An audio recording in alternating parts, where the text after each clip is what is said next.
Bonjour à tous, vous voyez mon grand sourire, je suis très content de vous retrouver aujourd'hui puisque oui, on l'aura, le Alcaraz-Djokovic dans 2 jours, match épique qui nous attend. Aujourd'hui, gros programme, on va parler évidemment du drama à l'Open d'Australie avec Novak Djokovic et la conférence de presse, la conférence d'après-match, on appelle ça comme on veut. On va évidemment débriefer son match face à l'EHK, on va faire un petit mot sur Humbert, Zverev, les 2 autres matchs de la nuit et évidemment ce qui nous attend la nuit prochaine.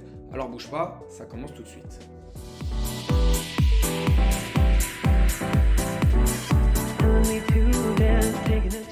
Petit drama en Australie, Novak Djokovic est tout simplement le roi de la communication. Voilà, très clairement, on va pas se mentir. Dans 2 jours, il y a le Djokovic-Alcaraz. Djokovic vient de mettre 3-7 à l'EHK et on ne parle ni du match qu'il vient de réaliser, ni du match qui arrive dans 2 jours. On parle uniquement de ce petit drama qui vient de se passer juste après son match où, normalement, après chaque victoire, le gagnant du match doit, ce n'est même pas obligatoire, mais voilà, c'est devenu un classique, le gagnant va se présenter au micro d'un ancien joueur ou d'un journaliste, bref, et répond à quelques questions devant le stade entier. Et aujourd'hui, Novak Djokovic, il a dit 2 phrases et il s'en est allé. Et là, un petit peu stupéfait, on a commencé à voir tout et n'importe quoi sur les réseaux sociaux. On attendait ses explications. Pourquoi Novak Djokovic, lui qui est très adepte justement de prendre le micro et qui est très bon, que ce soit après les matchs ou en conférence de presse, là, ne dit pas un mot. Bizarre quand même, on va pas se mentir.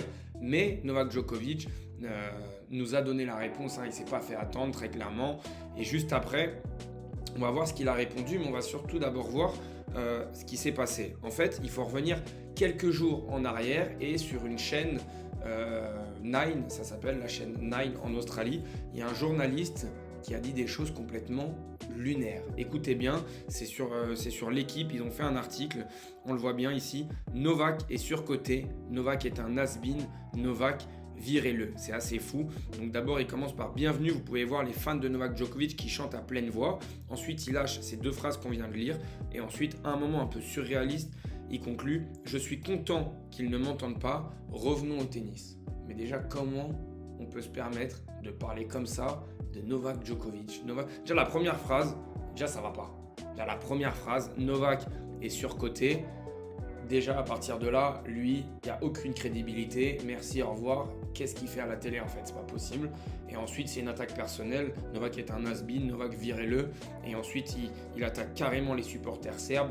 On sait l'amour qu'il y a entre Djokovic et son pays, entre Djokovic et ses fans. Et puis là, c'est pas juste donner un avis, c'est carrément une attaque, que ce soit personnelle ou envers les fans de Djokovic. Donc, on comprend pourquoi Novak Djokovic aujourd'hui ne sait pas présenté pour dire quelques mots.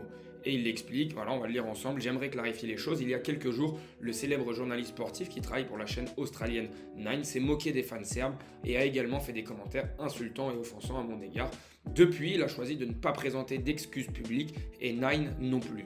Comme ce sont les diffuseurs officiels, j'ai choisi de ne pas donner d'interview. Je n'ai rien contre Jim Courier ou le public australien. C'est malheureux, j'ai choisi de parler directement au public, mais ce n'était pas évident, pas le moment ni la situation pour expliquer tout cela. Je laisse à Nine le soin de gérer ça comme bon lui semble. Tout simplement, Novak Djokovic attend des excuses et on peut le comprendre. Mais comme Novak Djokovic est un petit malin et que lui, on l'a dit, c'est le roi de la communication, il ne parle pas de son match, et en tout cas personne n'a abordé son match et le match qui va arriver, eh ben je vais le faire avec vous. Voilà, je prends les devants et nous on va parler du match qu'il vient de faire face à l'EHK. Il y a évidemment des plus, il y a évidemment des moins. Moi, encore une fois, toujours sur la même lancée, je ne suis pas plus avancé. Voilà, je ne suis pas plus avancé et je vais vous expliquer pourquoi. Parce que, encore une fois, alors on peut mettre ça sur l'aura, peut-être l'aura de Novak Djokovic, comme à l'époque il y avait avec Federer et Nadal. On sait que ces joueurs peuvent gagner beaucoup de matchs déjà dans le tunnel d'avant-match, rien qu'avec leur nom, avec leur palmarès, avec ce qu'ils représentent. Mais aujourd'hui, j'ai trouvé Jiří Lehečka carrément en dessous de ce qu'il est capable de faire. Alors évidemment, ses plans sont contrecarrés par ceux de Djokovic. Djokovic peut faire déjouer ses adversaires comme il l'a fait tout au long de sa carrière.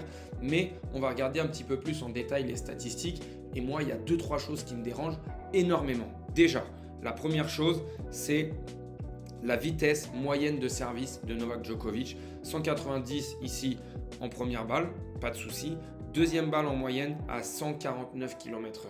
149 km/h, et sauf qu'il gagne 63% derrière sa deuxième. Mais ça, c'est scandaleux en fait. Pour Lejka, vraiment, il est d'une passivité. Il ne profite pas d'un faible, vraiment, d'une faible vitesse en moyenne sur la seconde balle de Djokovic. Et Djokovic, lui, va gagner plus de 60% derrière sa seconde balle. C'est pas normal. Vraiment, déjà, ça, c'est quelque chose qui me dérange. Et ensuite, on le voit, sans forcer, Novak Djokovic, 27 winners, 21 fautes directes, et clairement à la télé, c'était sans forcer. Il était là, il faisait le jeu, mais sans trop prendre de risques. Il dictait un peu à droite, à gauche, et Lejka partait énormément à la faute sur les premières frappes. Dès que les échanges duraient un petit peu, tac, c'était catastrophique. La dimension physique, on parle alors un petit peu comme un Gaël Monfils, et il faut leur mettre du crédit à ces joueurs-là. Moi, je vais d'abord dire ce qui m'a un petit peu dérangé et après souligner les gros côtés positifs pour Djokovic. Mais d'abord, Lejka, comment à ton jeune âge, tu peux te permettre d'être aussi passif et d'être aussi faible physiquement face à Djokovic, 37 ans. Et ça se représente ici sur les échanges de plus de 9 frappes. Les échanges de plus de 9 frappes, c'est hallucinant. C'est là que le match s'est joué.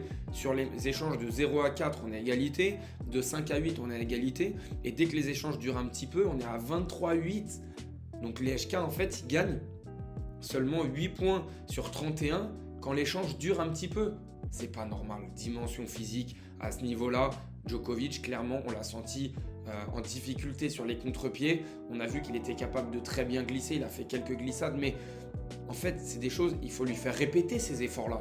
Parce que si tu ne lui fais pas faire ces efforts-là plusieurs fois de suite, évidemment qu'il a le temps de récupérer. Et en fait, quand tu pars trop vite à la faute, ça devient hyper compliqué de se donner une chance. Parce que le scénario, il est simple. Il y a 2-7-0, il n'y a pas photo. Et dans le troisième set, on a Djokovic qui break d'entrée, Lejka qui arrive à débreaker dans la foulée. Et là, on a un mano à mano. Lejka qui fait quand même la course en tête alors qu'il a énormément de balles de break à sauver. On se dit, bon, il peut y avoir un match. Vraiment, Djokovic, on le voyait, il commençait à devenir un petit peu plus nerveux. Il prenait énormément de temps au service. On sait qu'il est capable de jouer avec ça aussi. Ça fait partie du jeu, moi j'ai aucun problème avec ça.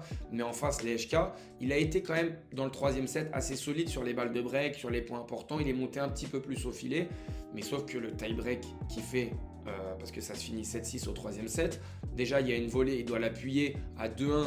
Djokovic arrive à faire une très belle défense. Mais encore une fois, c'est parce que Lejka n'est pas décisif.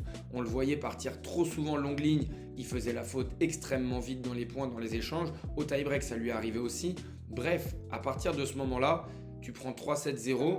Moi, je ne suis pas plus avancé. Et maintenant, on va pouvoir évidemment dire des choses positives sur Djokovic. Mais en fait, j'ai même pas de choses négatives à dire sur lui, mais plutôt sur ses adversaires qui sont incapables de l'emmener dans une bataille physique, dans un quatrième, dans un cinquième set, de lui proposer autre chose, de monter un petit peu plus au filet pour lui enlever du temps, de couper les trajectoires. Aujourd'hui, Lejka, dans ses moments de prise de balle, c'était tout le temps très souvent phase descendante. Il était là, il jouait extrêmement court, des zones très centrales. Dès qu'il trouvait de l'angle, il se faisait punir. Il avait énormément de mal à se replacer. Ça me pose problème. On parle d'un joueur qui est top 30, qui est extrêmement fort et qui n'arrive même pas à n'arrive pas à déranger convenablement Djokovic, 37 ans, ça me dérange. Après, évidemment, énormément de respect pour ce que font des joueurs comme Monfils, des joueurs comme Djokovic, parce que aujourd'hui, Djoko, encore une fois, comme contre Marat, même s'il profite de son aura, il profite de son palmarès, il profite de son nom, à un moment, les balles, il faut les jouer, il faut se déplacer, il faut être clinique, et voilà. Et c'est ce qu'il arrive à faire. On ne va pas lui enlever, il fait son taf, il est toujours aussi fort au niveau du retour, il met une pression constante. Lui, au niveau des prises de balles, c'est extrêmement propre. Il fait des transitions, il vient de couper les trajectoires, il arrive à venir te glisser des changements de direction, longue ligne croisée, sans forcer à merveille. Et ça fait forcer ses adversaires aujourd'hui. Le nombre de fois où Djokovic est parti longue ligne et Lejka a dû soit lâcher la main pour faire un slice côté revers ou même tamis ouvert côté coup droit, parce que en fait ces gars-là, ils arrivent à te jouer longue ligne croisée, peu importe la balle qu'ils reçoivent, et ça c'est une énorme différence. Maintenant, Djokovic, encore une fois, on va parler après de son affrontement face à Carlos Alcaraz. Quel crédit on peut lui donner?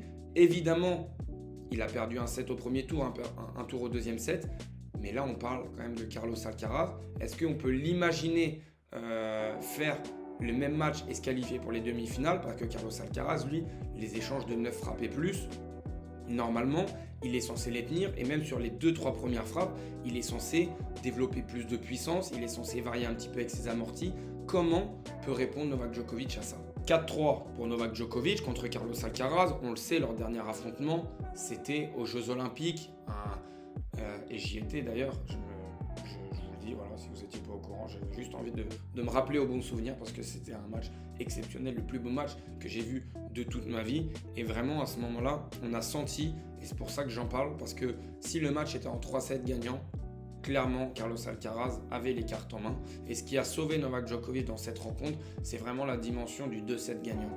Aujourd'hui, j'imagine extrêmement mal, vraiment, je ne vois pas comment Carlos Alcaraz, sur un match en 3-7 gagnant, pourrait perdre contre Novak Djokovic. Pourquoi? Parce que Carlos Alcaraz, lui, il n'y a plus le prisme de jouer Novak Djokovic. C'est comme Sinner. Sinner et Alcaraz, eux, jouent Novak Djokovic. Ils ne jouent pas Novak Djokovic, l'homme aux 24 grands chelems, l'homme avec une multitude de trophées, le recordman de tous les temps. Non, eux, ils jouent Novak Djokovic, qu'ils ont déjà battu dans plein de tournois. Alors certes, Novak Djokovic mène 4-3, mais voilà, Carlos Alcaraz, il l'a battu 2 fois en finale de Wimbledon. Il n'a pas peur. Il ne va pas arriver sur le terrain en se disant « Mince, je joue Novak Djokovic ». Ça y est, il a des repères. Et à partir de là, la dimension physique, on est en début d'année, j'ose espérer quand même que Carlos Alcaraz, sur la dimension physique, parce que c'est vraiment ça qu'il faut attendre de Carlos Alcaraz contre Novak Djokovic, même si on peut attendre d'autres choses, qu'il le pousse dans ses retranchements et que pour une fois, on puisse avoir un vrai match pour Djoko dans cet Open d'Australie. Mon prono très rapidement, je vois 3-7. 3-7 pour Alcaraz, peut-être un lâché en route parce qu'on sait qu'il est capable d'en lâcher un. Mais voilà, ça, pour moi, ça fera 3-7 ou 4-7 pour Carlos. N'hésite pas à me donner ton avis dans les commentaires. Un petit mot quand même sur le Hugo Humbert Alexander Zverev. Premier set à sens unique pour l'Allemand. Deuxième set où l'Allemand s'est un petit peu sabordé et set à sens unique pour Hugo Humbert. Et puis derrière, Alexander Zverev a déroulé. On le sait, c'est un match-up qui est extrêmement compliqué, même si Humbert a déjà battu Zverev. En fait, il n'y a aucune arme pour Humbert aujourd'hui pour battre Alexander Zverev. Même le service, qui est un coup extrêmement fort du Français, arrive directement, son service slicé, j'ai envie de dire, arrive directement sur le coup fort, le revers d'Alexander Zverev, à l'image de la balle de match où Humbert envoie un slice de mutant, il reçoit un long ligne côté revers. En fait, tu peux absolument rien faire. Et c'est assez... c'est pas décourageant, mais en fait, j'ai l'impression qu'il n'y a pas de solution. À part, en fait, Alexander Zverev a toutes les clés dans cette rencontre. On le voit ici, filière courte, c'est pour lui. Et ensuite, de 5 à 8, c'est aussi pour lui. Et de 9, échanger plus, c'est aussi pour lui. Sauf qu'en fait, Hugo Humbert refuse d'aller dans cette filière-là. Clairement, on le voit, on a quasiment, on a 190 points et on en a seulement 16 avec 9 échanger plus. Donc déjà, pour relancer Alexander Zverev, c'est extrêmement compliqué. Et une fois qu'il y a 2-3 échanges, on le voyait, Hugo Humbert partait très vite à la faute. On a les stats ici avec les coups gagnants faute directe. Regardez bien, 23 coups gagnants seulement pour Hugo Humbert et 41 fautes directes. Les stats sont quasiment inversées. Pour Alexander Zverev, 43 coups gagnants et 29 fautes directes. Voilà, on ne va pas s'éterniser sur le sujet. Zverev était bien plus fort aujourd'hui. Hugo Humbert l'a dit derrière. Aujourd'hui, c'était trop compliqué. Il va essayer de progresser.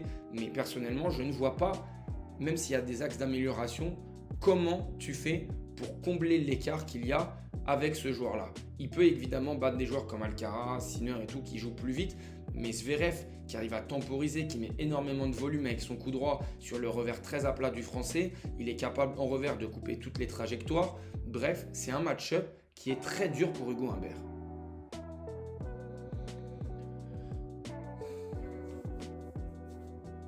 Dans la nuit, on a eu 2 autres matchs et on n'en a pas encore beaucoup parlé. On a Tommy Paul qui a étrillé Davidovich Fokina qui n'avait absolument plus d'essence dans le moteur, plus rien à offrir. 6-1, 6-1, 6-1, merci, au revoir. Et Carlos Alcaraz qui profite de l'abandon de Jack Draper à 7-5, 6-1.